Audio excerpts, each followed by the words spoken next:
Hi guys, how are you today? My name is BaileySarian and today is Monday, which means it's Murder, Mystery, and Makeup Monday. If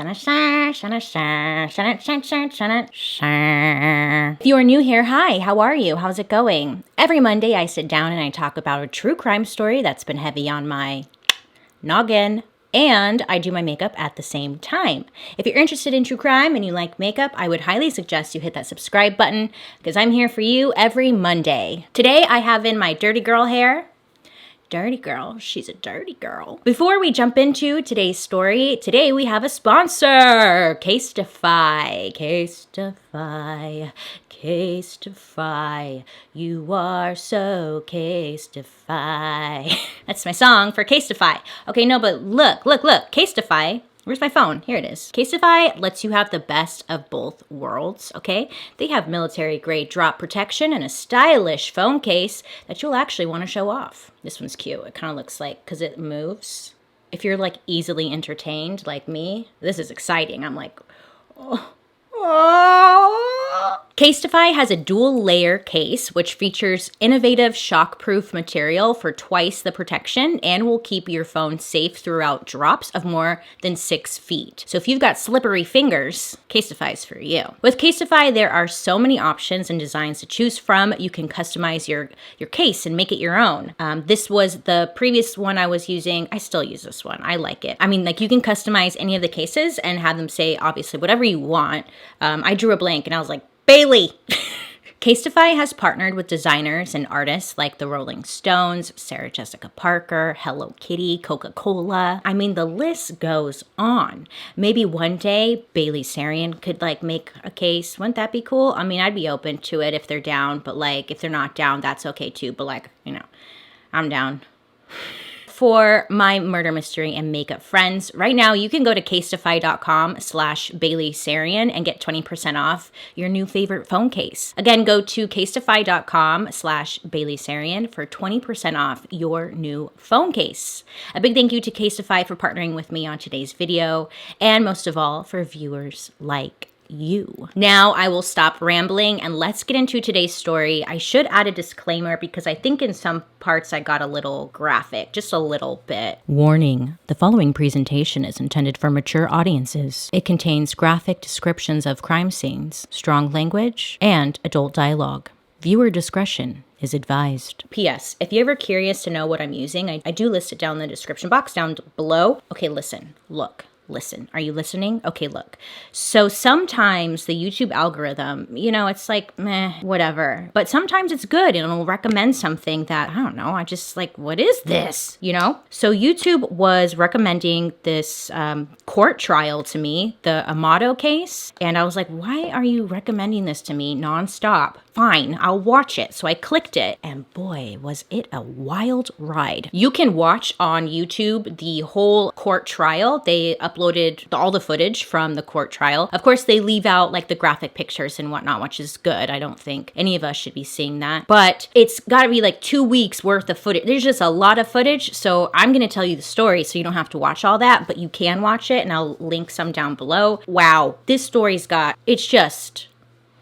Let's just get right into it. Today's story takes place in Tuliota, Florida. Let's start off with just the family in general. There are kind of a lot of names that can get a bit confusing, but bear with me, I'm gonna try my best. So Margaret and Chad Amato, they had 3 sons and they lived in Tuliota, Florida, like I had said. The oldest son, Jason, wasn't Chad's biological son, but Chad adopted him at the age of 3 and cared for him as his own. So Jason considered Chad to be his father.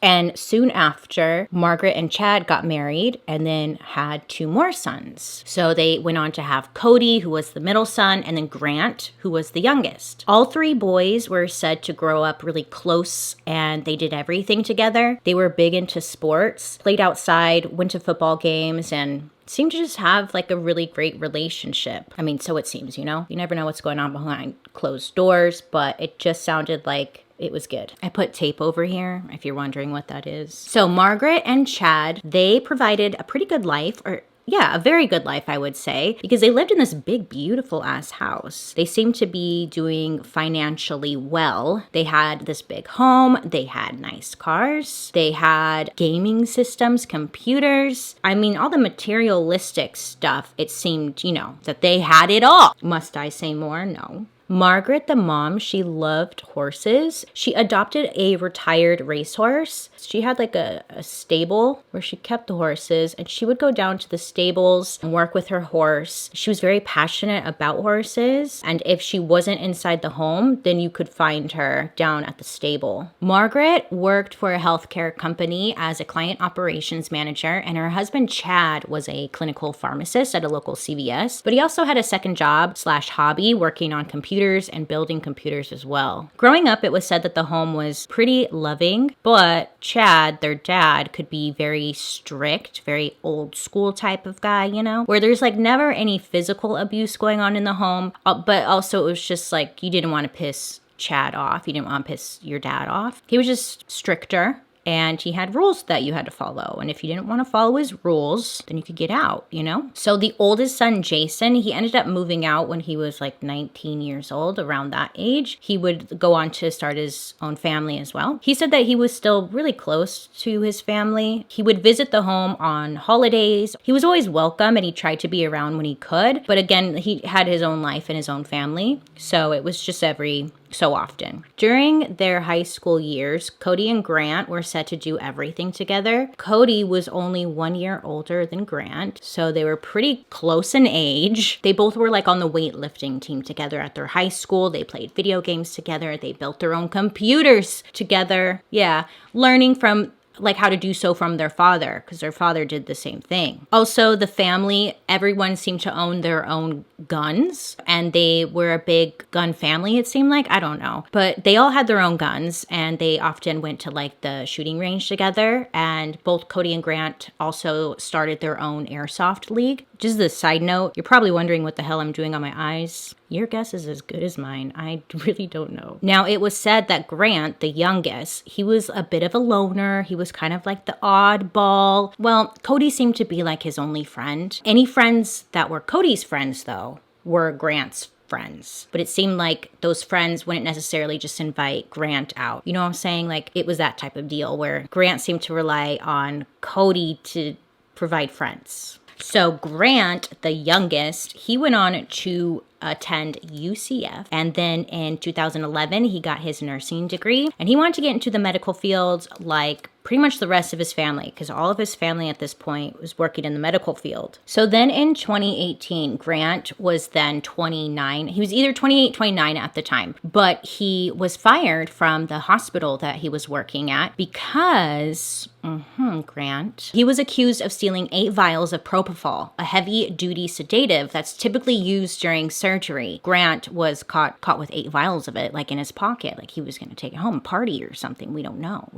Grant was caught and he was arrested. And in the arrest report, it said that Grant admitted to stealing the drug to give to patients that he felt were not being adequately sedated by doctor-ordered medication. He was arrested and charged with grand theft, but in November, the charges were dropped. It's believed that the charges were dropped because Grant was claiming that he was giving this medication to other patients at the hospital, which potentially could open up lawsuits against the hospital if it were true. It's believed that Grant wasn't actually giving this to his patients, that he was actually just going to take it home and use it himself, but there isn't any proof of that. So it was just completely dropped because potentially it could open up lawsuits and all that jazz.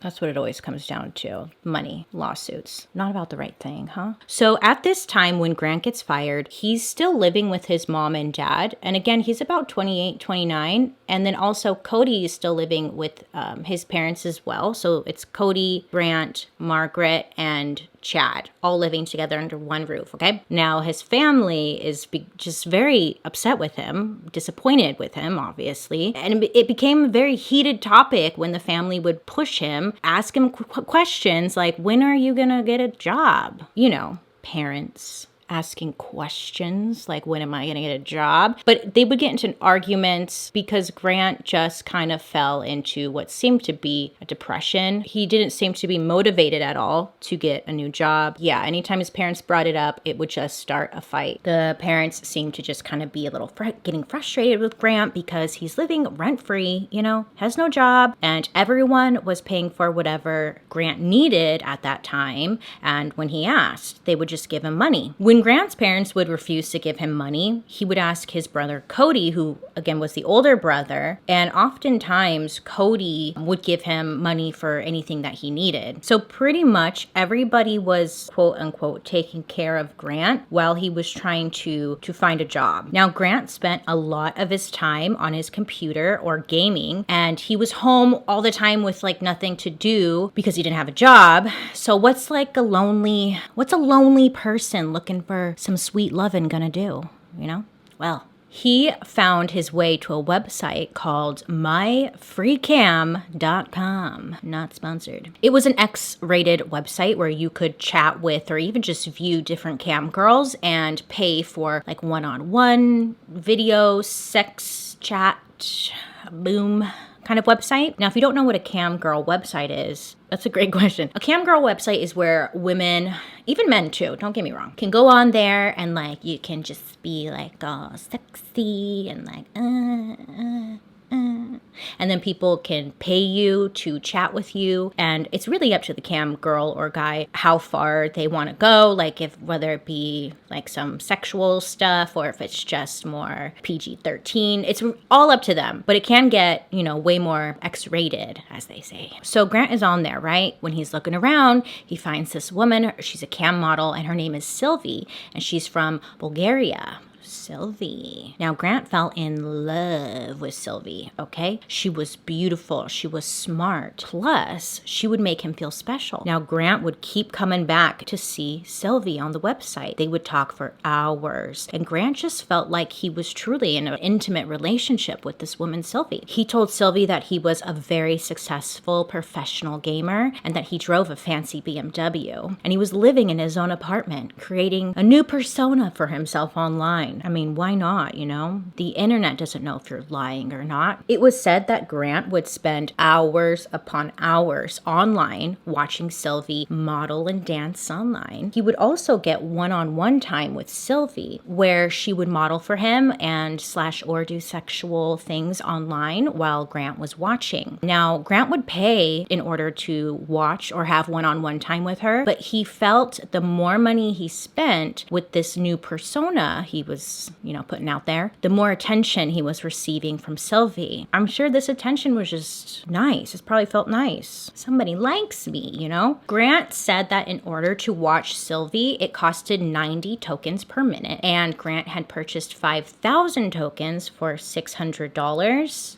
Math. Which means he would get about an hour or 56 minutes of Sylvie's time for $600. I'm in the wrong business. As their relationship continued, Grant would mail Sylvie sex toys or lingerie that she would model for him. And at first, Grant was spending about 4 hours a night watching Sylvie, which was costing him about $2,500 a day. In November of 2019, bank statements showed that Grant was spending up to $20,000 a night, sending this money to Sylvie in tips while he watched. $20,000 a night. Grant was just growing more and more out of control. Like, this is just sounds like a full-blown addiction. Now, you're probably wondering, well, how the hell was he getting his money? Because he didn't have a job, right? He wasn't working, and he was dedicating a lot of his time to just watching Sylvie. So it was said that he was getting the money from his parents' credit cards and also by hacking their bank accounts, or his brother Cody would give him money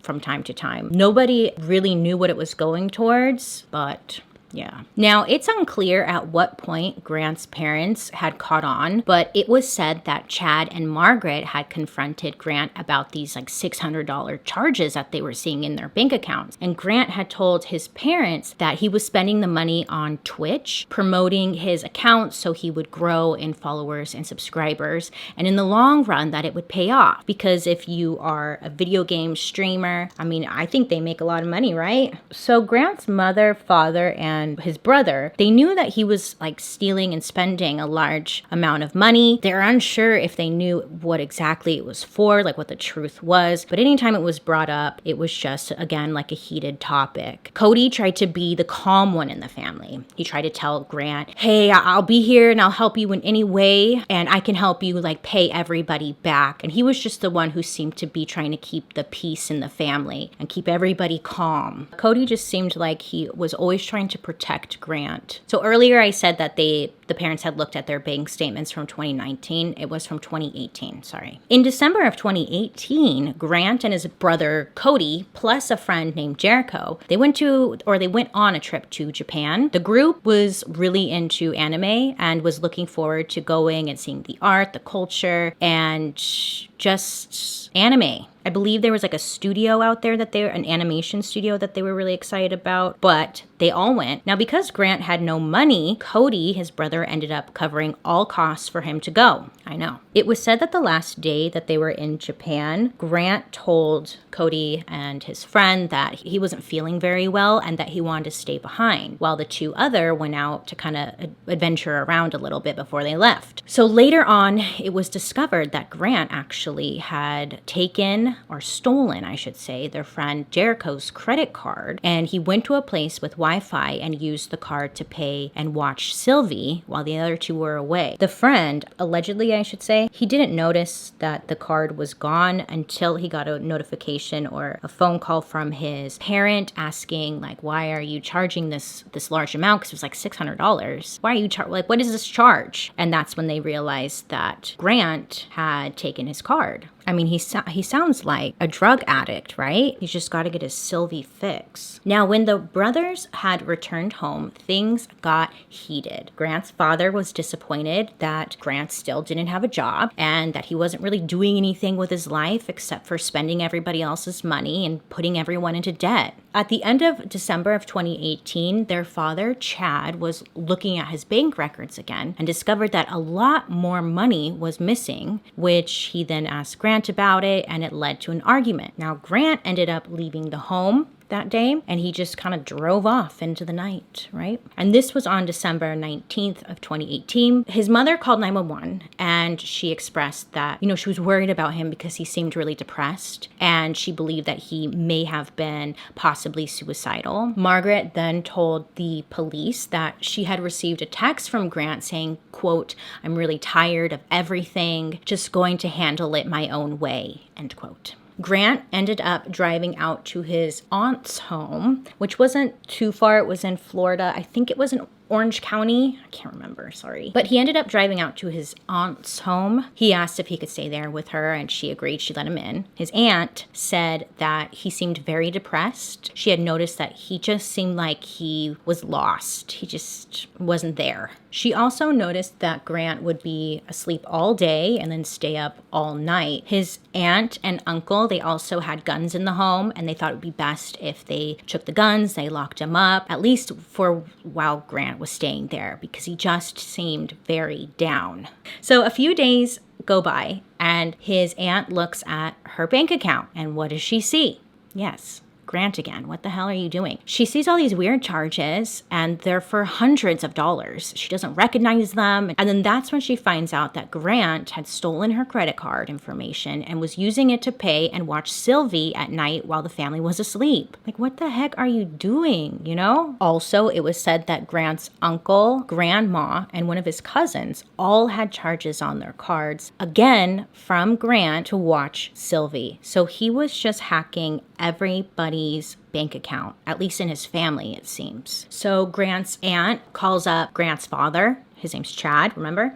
And she's like, hey, listen, he stole my credit card information and I have these weird charges, and she's telling him everything, right? And then that's when Grant's father just had a full-blown breakdown and cried on the phone, telling her that this has been going on and the family was in $150,000 worth of debt that was caused by Grant's spending on this website or whatever. $150,000 in debt. Chad told her over the phone that he didn't think he would be able to retire for years, but that it was okay because he wanted to do it for Grant and he didn't want him to go to jail. Asked her to please not press charges, and Chad promised that he would pay her back any of the money that was made from Grant. Grant had stolen between $200,000 to $250,000 from the family just so he could interact with Sylvie online. So it was like $150,000 just from his family alone, and then from his immediate family, and then his aunt, uncle, grandma,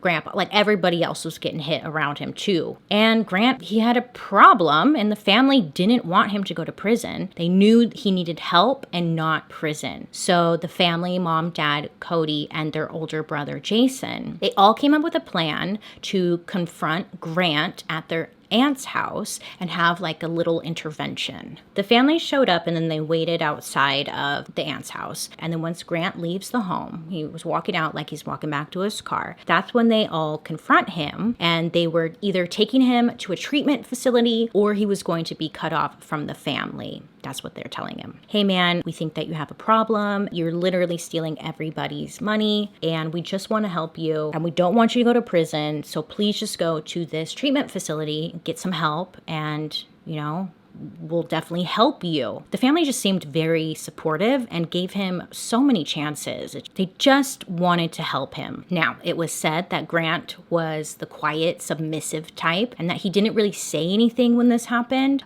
He was just kind of like, okay, yeah, and that he voluntarily went to the rehab clinic in South Florida. Now, this clinic is mainly for people with addiction, drug addiction and whatnot, but there really aren't many clinics that focus strictly on like internet addiction. So, okay, he agrees. Cool. So they drive him out there. They're like, yes, this is going to be great. Grant's going to change. Yippee-ki-yay, let's go. So they drive him out there to the facility, and the family pays $15,000 for him to receive 60 days of treatment. And then they all just kind of went back home. Cody and Chad's the father. Cody is the middle child, remember? But they were able to hack into Grant's computer back at the house. And then that's when they saw like this fake life that Grant was living online. This is when they find out the whole truth, So they saw that Grant was claiming to be a successful gamer who lived alone, had nice cars, and just where all this money was going. This is why I can't be a parent, because I would lose my shit. Well, they decide just to take matters into their own hand, Let's just reach out to all of Grant's friends and reach out to this Sylvie lady and tell her the truth. So they did just that. They go on there, they message everybody. When Grant went to go talk to Sylvie, there's almost like a community. There's like a handful of people who were very loyal to Sylvie and were always there when she went live. And they all kind of became friends. They shared this interest in Sylvie and kind of had a connection about that, I guess. I'm not really sure. But he became friends with the people who also viewed Sylvie. So Cody and Chad, they message everybody and pretty much tell them the truth, saying that Grant had been lying, that he actually lived at home, he had no job, he had a basic vehicle. They told Sylvie that Grant had been giving her stolen money from the family and that they were no longer allowed to contact each other. Grant's in treatment and he's there for 2 weeks. After 2 weeks, Grant leaves the treatment center saying that he's cured, he's fixed, I'm healed. Wow, I'm all good now. Grant apparently allegedly, he went to the treatment center and was just telling them everything that they wanted to hear. Pretty much the treatment center said that they really couldn't do anything for him. So they just they let him go after 2 weeks. Grant goes back to the family home, and I don't really know why the family allowed him to come back home, but they did, and we can't judge. We're not them. So on January 5th, Grant comes back home, and he's allowed to stay there, but he's gonna have some new rules that Chad, his dad, put in place. So Chad and Grant sat down and he gave Grant some ultimatums. Like, you could either live in my house and follow my rules, or you could leave, move out, or join the military. If you stay in my home, then you are no longer allowed to have a cell phone. And if you do have a cell phone, you're not allowed to have one that has internet access. So it's just like a little flip phone or something, Grant would not be allowed to use the internet at night, and they were going to take away his computer out out of his room. Also that he needed to get a job and start paying off some of the debts that he owed. So this is what Chad is telling Grant, which sounds like what most parents would do. So a lot of people do this, usually to like a teenager, you know, but Grant is almost 30 years old. So it's like, come on, Grant, get it together, man. You're an adult. Get it together. Now, the biggest and the most upsetting rule, Grant was going to have to cut all ties with Sylvie. Like, it was done. He was not allowed to contact her. So when Chad tells Grant, like, you can't talk to Sylvie anymore, I think that's at the moment when he informs Grant, like, hey, we actually contacted her. And we told her the truth. And in my mind, that's probably the moment that, like, really just set Grant off and probably just, I mean, that would be just embarrassing.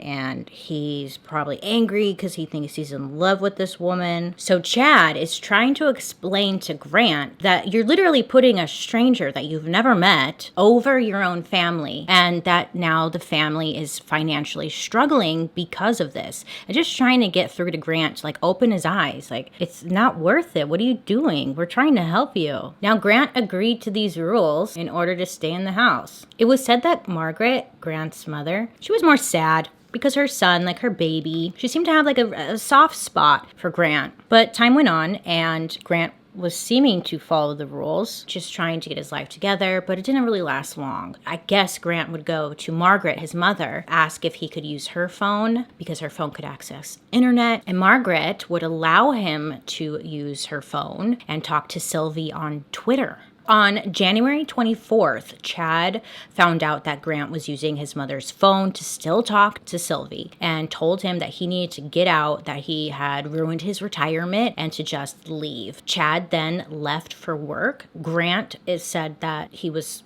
packing like a small bag because he was going to leave. And then Cody was at work as well, receiving text messages about what was going on back at home because there was like an argument. And around 9:15 p.m., Cody was done with his shift at work. He told his girlfriend that he had to go home and, quote, deal with stupid shit, end quote, aka the family drama thing that was happening, and he went home. On Friday, January 25th, 2019, the sheriff's office got a call from one of Cody's friends and coworkers. He told the dispatcher that he was concerned because Cody hadn't showed up for work. Plus, Cody wasn't responding to any text messages. And according to this friend who had worked with and known Cody for years, said that Cody always had his phone on him and that in the years that he knew him, never came late to work. So it was just strange that Cody wouldn't show up. Police went out to the home to perform a welfare check at 9:17 a.m. They knock on the door and they get no answer. The cars were in the driveway, and they also noticed that all the windows downstairs were covered with paper, so you couldn't even see in the windows. They were able to use a knife and open the lock on the door to the master bedroom, and then the police, walk into the home, and then they see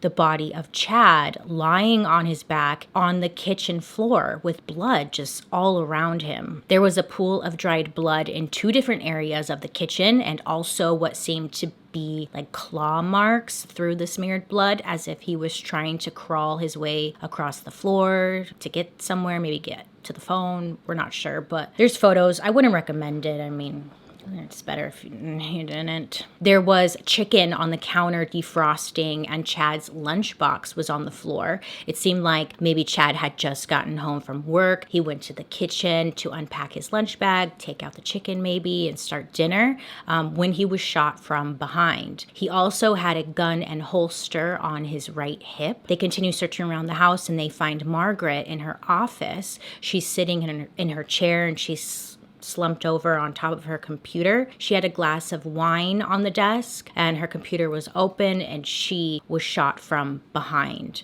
Oh, I'm sorry, and she was dead. Same with Chad as well. They also find Cody, who was dressed in his work scrubs, laying on the floor by the door to the garage, and he also had been shot and was dead. There was also a backpack near him, and there were two different handguns laying about 5 feet away from Cody, and 4 bullet casings were found on the ground as well. At first, it appeared to be a murder-suicide, that Cody may have shot his mother, father, and then himself. But once the crime scene was looked at more closely, they had reason to believe that this was indeed not a murder-suicide. Police had come out to the home previously, and they knew that there was another son, Grant, who lived there, but he was nowhere to be found that day. The next day, Saturday, they were able to track down Grant's car at a DoubleTree hotel in Orange County, Florida, and police were able to find like which room Grant was in, and they knock on the door to get Grant. And on police body cam footage, you can see Grant like crawling on the ground when police come in, and he turns around, he's on his knees, he turns around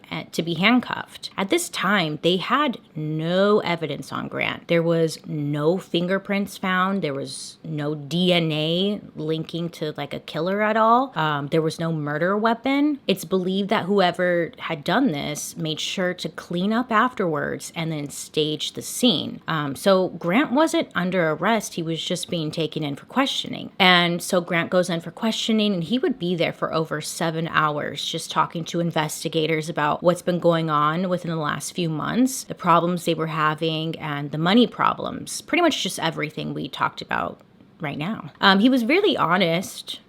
Well, but he was like honest about the money and the girl and stuff. He didn't try and like make anything up. But he told investigators that Chad had confronted him about Sylvie on the night of the 24th, and that Chad told him he needed to leave the house. Grant said that he packed a bag and then he left the house, but before he left, Cody had stopped him and said that he would promise to take care of their parents and try to calm down the situation. Grant told investigators that when he left, everyone was alive and fine. Grant was trying to set it up to investigators in a way that made it sound like Cody was going to talk to the parents, and then he left the house and he had no idea what happened after that. So he's suggesting, like, I don't know, and Cody said he was going to deal with it. And you can actually watch the full questioning video on YouTube, but here's the kicker. Here's the kicker, Grant. Grant, some of us are very observant.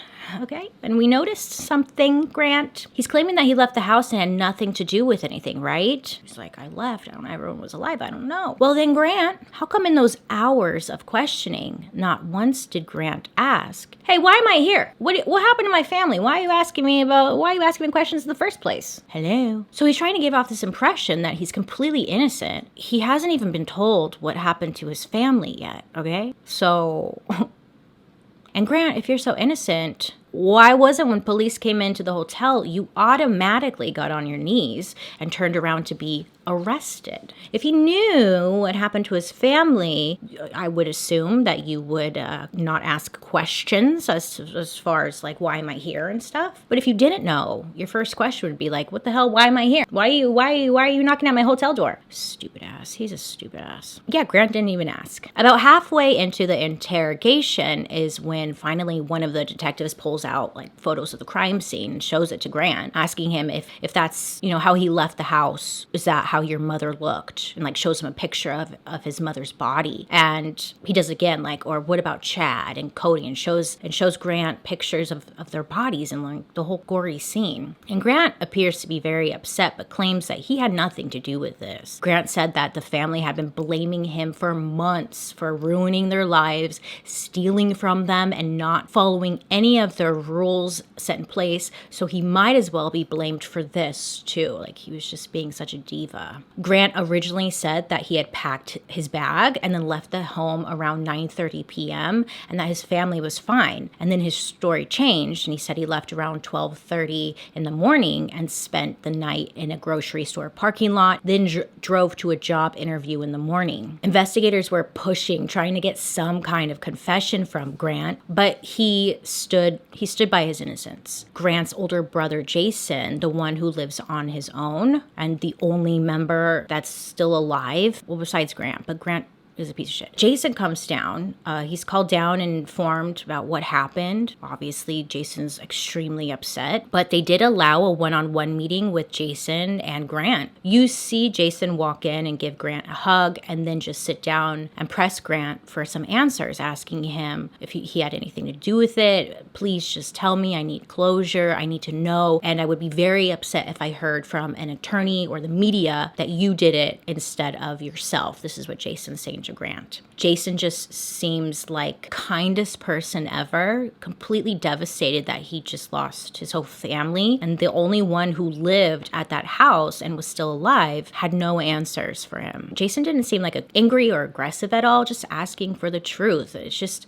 oh, it's so sad to watch. Based off of what I watched and heard and read in the court documents, it's like it just seemed like this family really cared about one another, and it's just so heartbreaking. By the end of the meeting, Jason tells Grant that he thought he had something to do with it and that he just didn't know what to do now. Grant, though, stood by his innocence, but also just didn't even say much. I guess he just wasn't much of a talker in general, so it wasn't unusual. Grant was released on the 26th because, again, they had no evidence showing that he did it. They had no fingerprints, no DNA, nothing linking him to the crime. So detectives knew that they were going to have to build like a really strong case against him in order to get a conviction. I mean, he's the only one who had a motive. Yeah, all signs are pointing to him, but there's actually no physical evidence, and that's where they were struggling. So they let him out, and investigators question anyone close to the family, and they get more information about Grant's relationship with his online girlfriend, the money. Cody's girlfriend told investigators that Cody had told her that he was afraid that Grant would kill everyone. And at the same time, crime scene investigators are building their case. It was determined that it was not a murder-suicide due to many things. Cody, his body was on the floor next to the door, which led to the garage. But there was no blood on the door behind him or the door frame, which meant that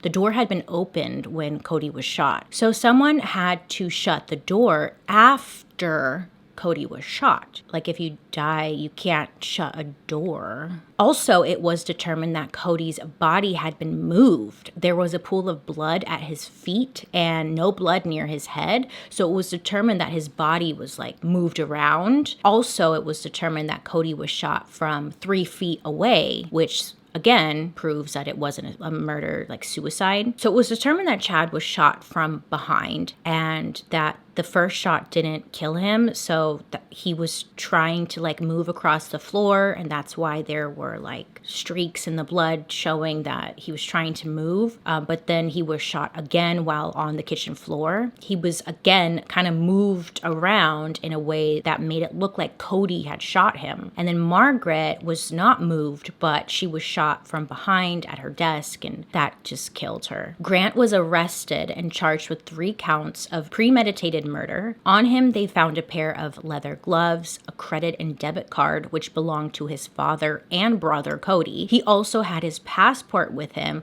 which led investigators to believe that maybe he was going to try and flee, go see his girlfriend, Sylvie, you know? There was also a handwritten note found in Grant's possession, signed from Cody. In the note, it pretty much said, "I'm sorry for what's going on, and I'll take care of it. Don't worry." I'm not going to go too much into detail about what it said because it was later determined that it was written by Grant to kind of feed into the murder-suicide storyline that he was trying to create, which is pathetic because it was like his own brother. I'm like, so his trial was in July of 2019, and he still claimed that he was innocent. Grant's team suggested that maybe someone broke into the house. Maybe it was a drug deal gone bad because they had found a small amount of marijuana in the home. So they were like, oh yeah, they were dealing drugs. How many drugs? There was lots of drugs. Marijuana? Oh my God, they're drug deal? Like they just found that marijuana and was like, that's it, drug deal gone bad, you know? Based off forensic evidence, it was determined that Margaret was shot in the head from behind as she sat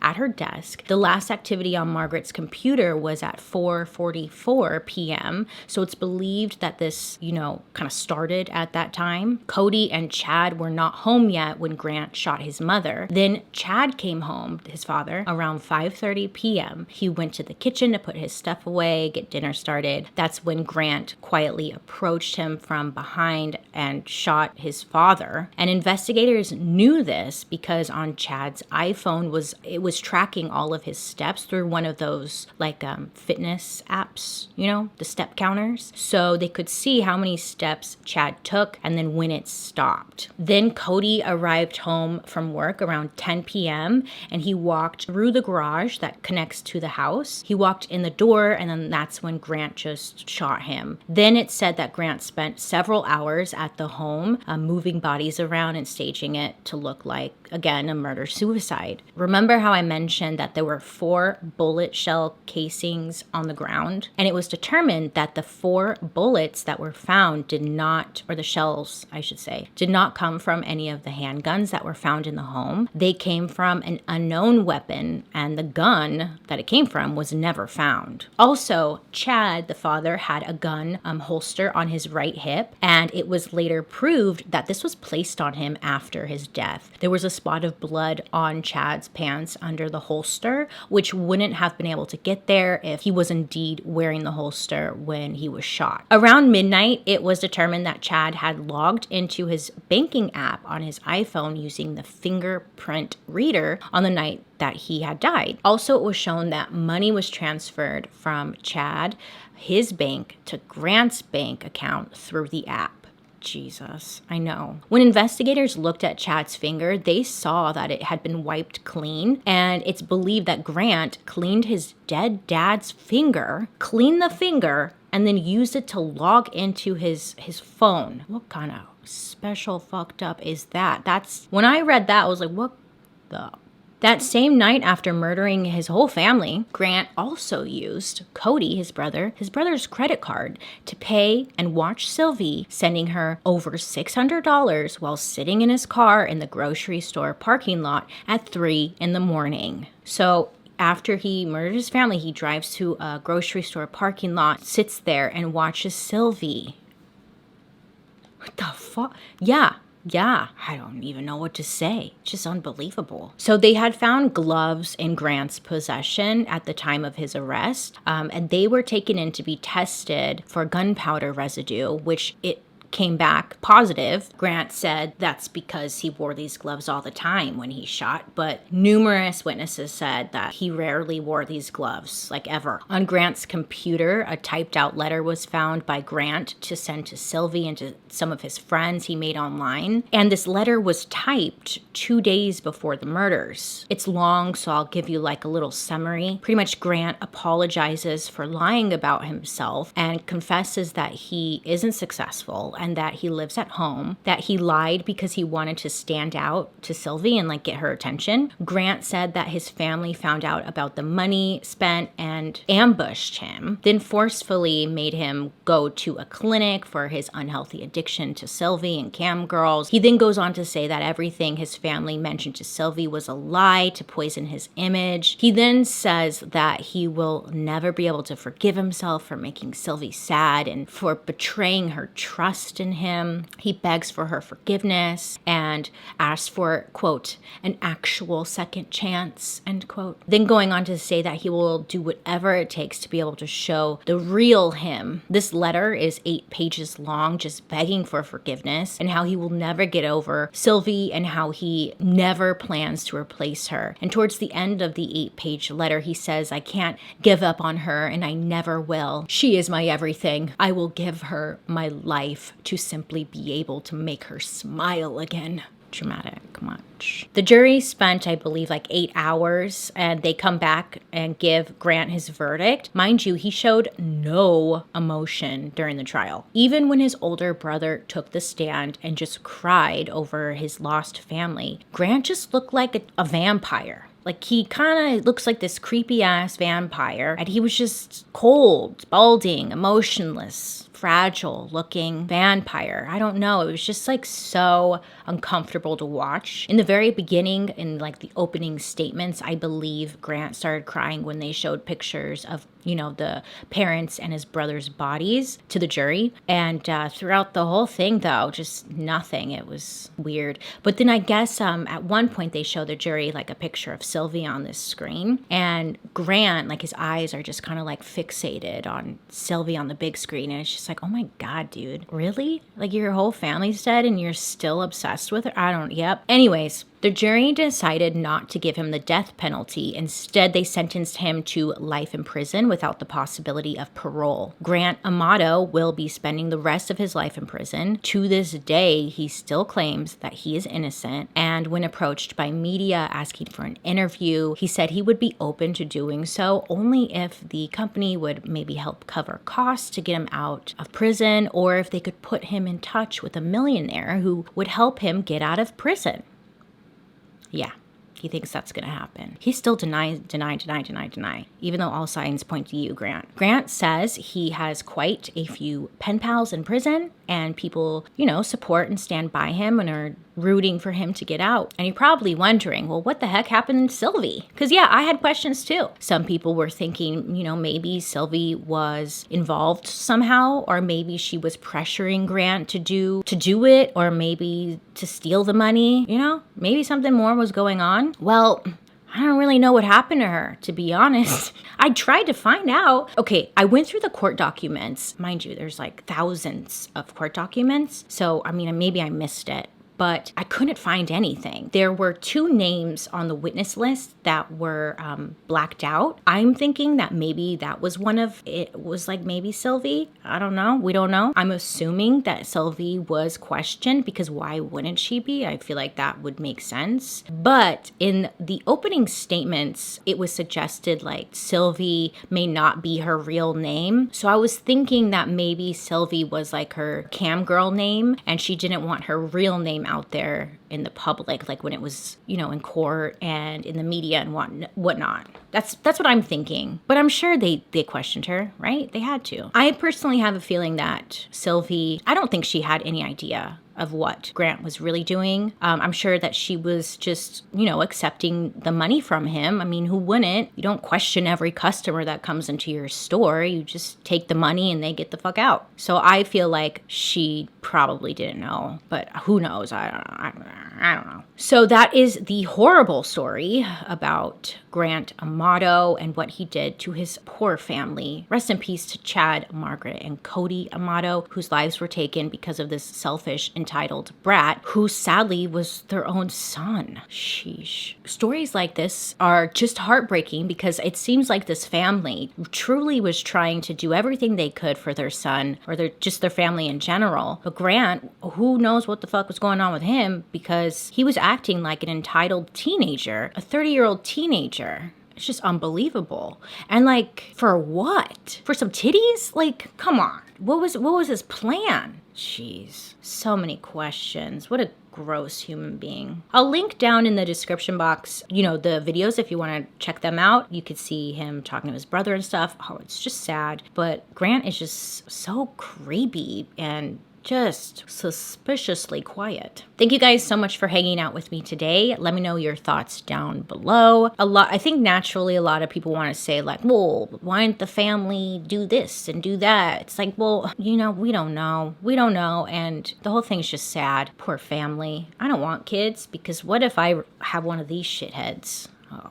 I don't know I would be pissed. Thank you guys so much for hanging out with me today. I hope you have a wonderful rest of your day. Please, please, please stay safe out there. Make good choices. But most of all, if you have kids, I don't want to tell you how to parent, but make sure to monitor what your kids are doing online. I want to say a big thank you to CaseTIFY for partnering with me on today's video. Let me know who you want me to talk about next week. But other than that, I love you guys. I appreciate you guys, and I'll be seeing you later. Bye.